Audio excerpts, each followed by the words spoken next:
একটু জোরে বলতে হবে, আনি নাই তো, ভয় আনি নাই, জোরে বলতে হবে।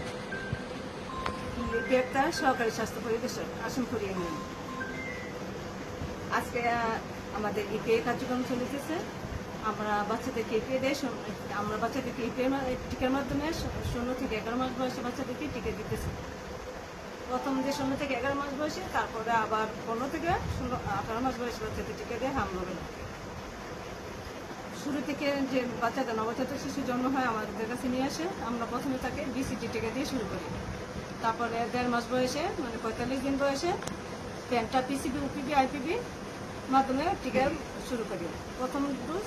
তারপরে দ্বিতীয় মাসে দ্বিতীয় ডোজ পেন্টা, পিসিবি, উপিবি।